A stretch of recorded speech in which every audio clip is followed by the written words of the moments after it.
Yeah, had to get me a shot. Vbeast guys, what's up? Oh, get back on the bike. Had to get me a shot for. Ooh, it's hot. It's a crispy 104 degrees. That's what it reads. I doubt it's that. Had to give me a shot for my Instagram. This is nice in here.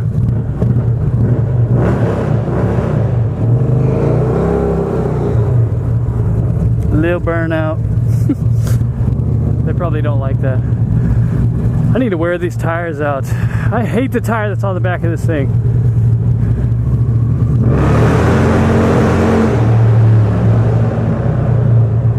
Burning them rubbers if you got them, son. That was fun. This is an abandoned building, so don't worry about it. I think. Anyways, I've been trying to look up something, and that something is exactly what the title says. I have to keep this open just a little bit. I hope it doesn't really interfere with speech, but I'm kind of taking little back roads and stuff. But I've been wondering about the Indian 111 and the Harley Davidson Milwaukee 8 107. I've been searching and searching, you know. I know those motorcycles are not speed demons. They're not sport bikes. They're not meant for racing and yada yada yada, whatever. They're cruisers. I understand this. But as a person who enjoys the power of different engines and what they are capable of, I want to see those two head to head. And I just haven't gotten the chance to see any. I mean, I haven't found anything on it. Nobody's doing it. Come on, man. Thank you. I complain more often. Ooh, I burned out. And no, I'm not going to be physically comparing these these two engines. What's up, guy? Oh, he wasn't even looking. I can't do that. I don't own either one of them. And almost launched me. But like I said, there's no one that's done like a race or a comparison at all. And those are the two big players in the American V-twin motorcycle game right now. There's no Victory, and there will not be any more Victory. So they're not in the mix. Since they're not in the mix, we have those two brands. Okay, so let's talk about this. I'm gonna close this so you guys can hear me a little better. Hopefully. Okay, so let's take the top end of each motor. The 111 is a 2-valve head, so it's got a 4-valve overall engine unit. Two heads, or each head has 2 valves, so it's a 4-valve engine. All right, and they're oversized valves. Okay, you know what was like that before? The Harley Davidson twin cam, and that's exactly what Indian was competing against when they made the Indian Thunderstroke. Now Harley Davidson's new motor is a count it 4-valve head overall 8-valve engine, which is what this Victory, which is what Honda is, Kawasaki, Suzuki, so on and so forth. Okay, so now Indian is the old technology. I don't know why they did that. 2-valve heads do not flow as well or as much CFM, you know, they do not flow as well as a 4-valve head. It is impossible for those to flow as well. I mean, the valves have to be so gigantic, and then you start getting into weight issues. You get a heavier valve, and that's more mass moving, so on and so forth.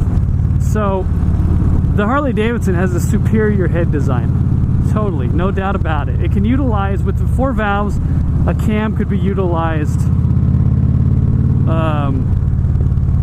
significantly more than in a 2-valve head. What I mean by that is you'll be able to get more usage and power out of a aftermarket performance cam. It's just the way it is. Or you'll be able to have more tunability, basically.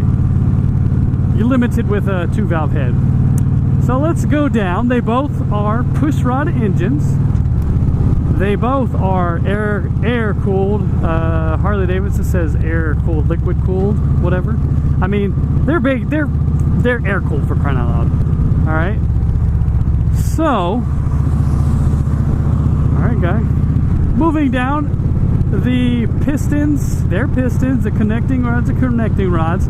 The only thing different besides a Harley Davidson and an Indian, basically everybody else, on the connecting rods, they're on a Harley Davidson, they're like a scissor type. One goes in between the other. I'm going to post pictures. What am I talking about? This is what it is. It's going to be a Harley Davidson one. It's going to be an Indian one.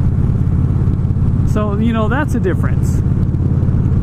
Some might say the Harley Davidson cranks connecting rods are therefore weaker. You know what? I don't think you're going to be able to put enough power in those engines to bust those connecting rods, so who cares? What's next? Okay, cams. What about cams? The Thunderstroke 111 has... Well, let's talk about the Harley first. Harley Davidson had 2 cams before in their twin cam model. Now they've reduced it to a single cam, which resembles older engines, which is completely fine. It's a 2-cylinder. I don't see why it needs any more than 1 cam.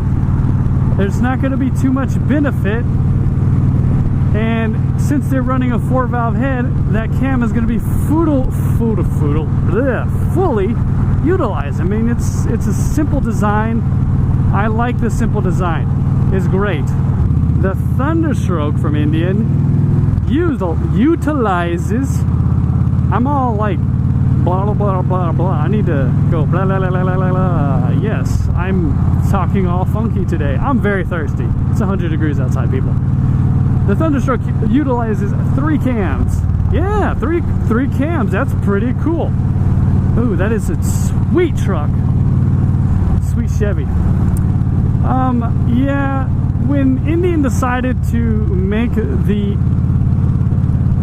Chief, or the 111, like I said before, their competition was Harley Davidson. They were going after Harley Davidson. So they probably figured, hey, their twin cam has deuce of those cam games in it. Let's put 3 in ours. So they did. I don't really care for 3 cams. 1 is fine. I don't care. I mean, it's gonna work the same, whatever. You know, I like it more simple. But those cams are gear driven, except on the front side. There is a chain on the front. Likewise, the Harley, it has a single cam, like I said, and it's ran by a needle bearing in the back end. And in the front, where the cam plate is, right in front of the cam plate, there is also 2 sprockets and a chain. And that has a tensioner, as well as the Thunderstroke. It has 2 tensioners on that chain. So they're both running that front chain, which is not really a big deal now.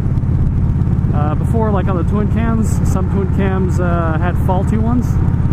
And some people, after they, quote, fixed it, Harley Davidson fixed it, and it wasn't a fix, they got about 50,000 miles out of them before they decided to, well, they got to be changed. So I don't like that as a fix. But since it's all up front, man, that is so much easier. That's a genius idea. You got to probably run a cam. You're going to have to run a tensioner, a chain tensioner, if you're running a chain. And they're not going to do all geared. That's a little bit more money, and it's a little bit louder. So they're trying to keep the noise level down so these motorcycle engines can have a little bit louder pipes. So, you know, that so far they're not too much difference. And one thing, the last thing that I want to get to is really the important thing. And if somebody's really looking into buying one or the other, I mean, you really got to look into all aspects of the bikes. I mean, go ride them. Yes, go ride them for sure. You know, this is going to be a pretty long video. It's already like 14 minutes. I need to pack this up. I don't really make long videos, but you're someone who's trying to decide between the two, I've ridden both. I like both of them. They're both great bikes, okay? So I'm not going to make it any easier. But the last piece I'm going to talk about is the crankshaft. And this is a really big deal for me because I think a crankshaft should be one of the strongest pieces inside of an engine. I mean, no doubt it should be the strongest because it has all of the momentum in the motorcycle, in the engine. I mean, it is taking everything. It's taking all the force from the ignition of the gasoline pushing down on the pistons, and that transfers all the way down the rocker arms, and it also translates into the crankshaft. Man, that's a lot of traffic. So, there is a massive difference between these two engines. The Thunderstroke 111, in my opinion, has the superior crankshaft. The superior crankshaft, people. Why? Well, it is a solid one-piece design, for crying out loud. Every car on this planet that's up to date with modern fuel injection, guess what it's running for its crankshaft? If I don't know, somebody tell me.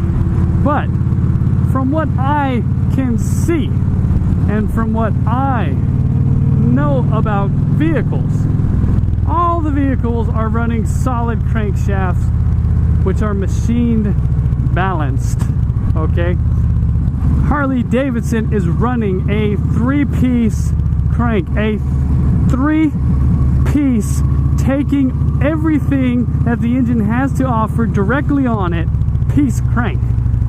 Now, you have to be kidding me. You have to be kidding me. Especially with the twin cam problems they had. Now, this could turn into a whole Harley hater debate thing. So, I'm not going to be careful what I'm saying. I'm going to tell you like it is.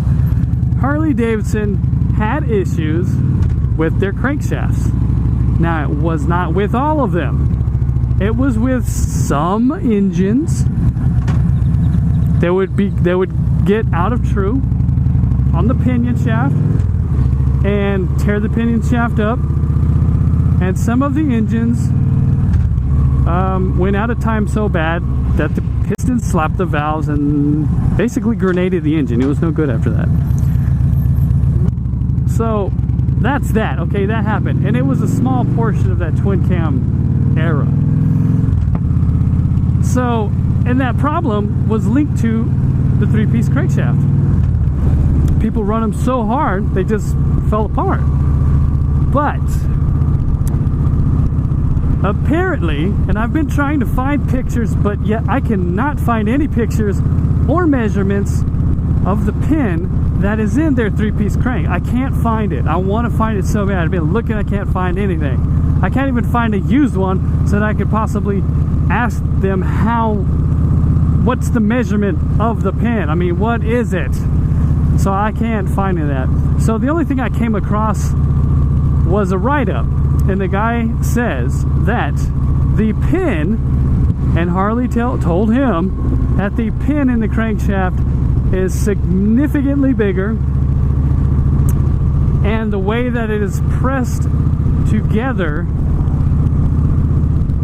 can withstand, I don't remember how much more, he didn't say a specific horsepower, but it was a massive amount. So I'm thinking Harley Davidson probably took a note from S&S cranks. S&S crankshafts have been ran at Harley Davidsons for a long time. They've been putting a gobload of power to those bikes for racing applications, and not one of them have slipped. That's the way they made it. That's the way S&S made it. I think Harley Davidson did that. So, you know, all that being said, I like both bikes. So if you're looking to buy one, either one is good. Depends on what you want. But for me, I do think the Indian is slightly superior build, but the downfall is the dual valve head. It's not a 4-valve head, it's only a 2-valve, so that is a major fail for me. Harley Davidson with its 4-valve heads is a major increase in performance, and I think it's better. It does suck that Harley-Davidson runs a primary with chain, and the Thunderstroke 111 is a geared primary, just like the Victory I'm riding today. I think that is superior. But in the end of the day, because I like power and I like to rip it and go, and I do think that the Milwaukee 8 is a fantastic motor, and Harley-Davidson has the look. They have a great look, they have a great parts community, and they always will. Indian is definitely not my flavor. I do like the Scout. I do like the Limited. It's cool. They don't have the swoopy fenders, which I hate. But overall, and it's a little bit cheaper, is the Harley-Davidson. I think I would have to go Harley-Davidson. I would have to go Milwaukee 8 107. I would have to go that way. Those are the only bikes I got to choose from. I would have to go there. So, yeah, that's what I would do. But anyways, ride what you ride, guys. Keep it Vbeast mode, and ride till the wheels fall off. This has been another random weekday video by your very own Vbeast. Thanks for watching, guys. Please like, comment, and subscribe. Most of all, have a Vbeast day.